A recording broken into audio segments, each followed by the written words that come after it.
So what are you looking forward to next?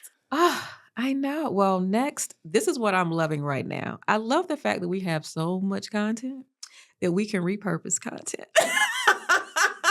Like we can So you're literally looking forward to a break. I'm looking forward to a break. For this summer, I mean, it won't be a long break. I still feel like we'll come back and do what we do like in season 4 around that August time frame, like we did last year.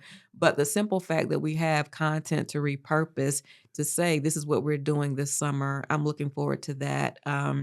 Another thing I'm looking forward to do, which I feel like sometimes I can be a closed book on, is there was comments about, can you share more about what Behind the Throne looks like? And I'm like, how do we do that? And so that means, I don't want to be like a paparazzi of things, but are there certain areas that we can share and do more things in that way? And then I do think people have asked about live events. And so, if there are opportunities to do more live, because I think both of us would make it rain when we do some live events. I just think it would just be so much fun to do both. I agree. But, and so to do not a lot of them, but definitely to do some of them as well. I would say I'm looking forward to probably centering back to more of the like motherhood specific topics, particularly as we go into a season where, the state of education is still being threatened. People probably seeing what's happening with DEI and higher education.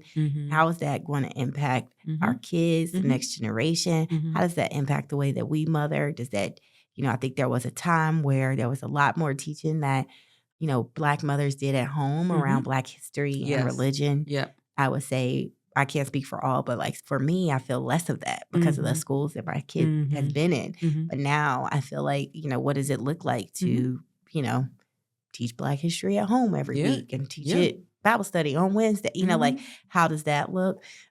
There's so much going on in the country. It is. That's impacting and I know families. We'll be talking about it too. Impacting families, impacting our kids. We continue to hear about mental health. So we talked about it for mothers and daughters.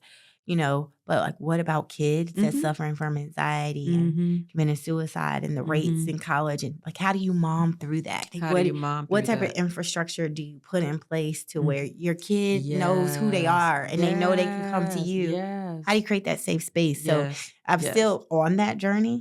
And so I'm interested in exploring that more with you. Yes. Because you've built such strong, solid then. And I want to do it right. Yeah. No, I hear you. And I feel like those topics, and I definitely feel like there will be some impromptu topics, just like we had before, because we may hear something definitely may be politicized that we may just have to get on the microphone. I just realized it's an election year. It's an election year that we'll have to talk about too. And how do you parent through that and the angst through that? Because I've had, both sides of it where I've had to parent through that, and can definitely share and reflect more on that too. But also in social media and this whole AI you generate, how do we parent through that?